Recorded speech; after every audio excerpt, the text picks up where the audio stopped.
3 நிமிடத்தில் case burner புத்தம் புதிதாக மாற இப்படி செய்யலாங்க. வெல்கம் டு நந்தினி மண் சட்டி சமையல். இன்றைக்கி இருக்கக்கூடிய நிலையில் ஆண்களும் சமமாக பெண்கள் வேலைக்கு போகிறாங்கங்க. என்னதான் பெண்கள் வெளியில் இருக்கும் வேலையை தைரியமாக செஞ்சாலும் இந்த வீட்டு வேலை அப்படின்னா கொஞ்சம் பயப்படுவாங்க. காரணம் என்னன்னா, நம்ம எல்லாருக்குமே தெரியும், பொதுவாக வீட்டில் இருக்கக்கூடிய இல்லத்தரசிகளுக்கு காலையில் எழுந்ததில் இருந்து நைட்டு தூங்குற வரைக்குமே சமைக்கிறது, துவைக்கிறது, வீட்டு சுத்தம் செய்கிறது, பாத்திரம் கழுவுறதுன்னு வீட்டு வேலைகள் இருந்துக்கிட்டே தான் இருக்கும். இப்படி இருக்கையில் அவங்களோட வேலையை சுலபமாக முடிக்கும் விதமான நிறைய ஹோம் டிப்ஸை தான் நம்ம சேனலில் பதிவிட்டுட்டு வரோங்க. அந்த வகையில் இன்றைக்கி 3 நிமிடத்தில் கேஸ் பர்னரோட இருக்கக்கூடிய கரைகளை நீக்கி புத்தம் புதுசு போல் மாற்றுறதுக்கான டிப்ஸு தான் நம்ம பார்க்க போகிறோங்க. பொதுவாக நாம் என்ன தான் கேஸ் பர்னரை மாதம் சுத்தம் செஞ்சாலும் அதில் கரை பிடிச்சி கருப்பாக மாறிடும். அதை தேய்ச்சி சுத்தம் செய்கிறதுக்குள்ளே போதுன்னு ஆயிடுங்க. அதனால் சிம்பிள் டிப்ஸு பற்றி இப்போ பார்ப்போங்க. மொதல் டிப்ஸு என்ன பண்ணணும் அப்படின்னு பார்த்தீங்கன்னா, இந்த மாதிரி ஒரு பவுல் எடுத்துக்கோங்க. அந்த பவுலில் பேக்கிங் சோடா ஒரு 2 டேபிள் ஸ்பூன் அளவு சேர்த்துக்கோங்க. இரண்டாவது டிப்ஸாக என்னென்னா, ஒரு எலுமிச்சம்பழம் எடுத்துக்கோங்க. அதை 2ஆக கட் பண்ணி அந்த ஒரு எலுமிச்சம்பழத்தோட சாறு முழுசாக அதோட சேர்த்துக்கோங்க.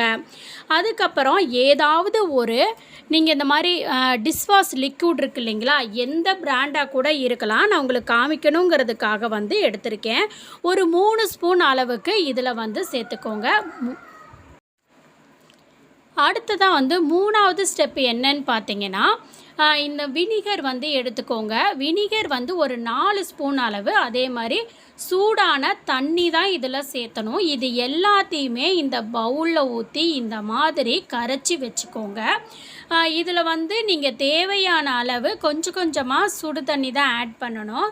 ஆட் பண்ணி தான் நீங்கள் கலக்கணும். அதுக்கப்புறமா 4ஆவது ஸ்டெப்பு பார்த்தீங்கன்னா, நீங்கள் அந்த பர்னர் வச்சுருக்கீங்களா, அது எந்த அளவுக்கு கருப்பாக இருந்தாலும் சரி, மோசமாக இருந்தாலும் சரி, நம்ம ரெடி பண்ணி கலந்து வச்சுருக்கோம் இல்லைங்களா, அந்த பவுலில் அந்த லிக்விடில் இந்த பர்னரை போட்டுருங்க.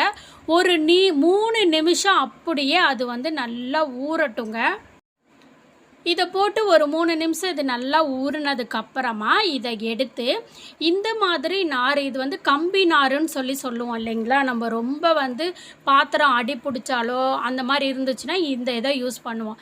அந்த நார் எடுத்துக்கோங்க. இந்த கம்பி நாரில் இந்த பர்னரை இந்த மாதிரி தேய்ச்சிங்க அப்படின்னா அந்த கருப்பெல்லாம் அப்படியே போக ஆரம்பிச்சிருங்க.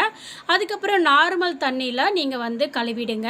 இப்போ பாருங்கள், எப்படி இருந்த அந்த பர்னரு என்ன மாதிரி மாறி இருக்குன்னு நீங்களும் இந்த மாதிரி ட்ரை பண்ணிவிட்டு கமெண்ட்டில் தெரியப்படுத்துங்க.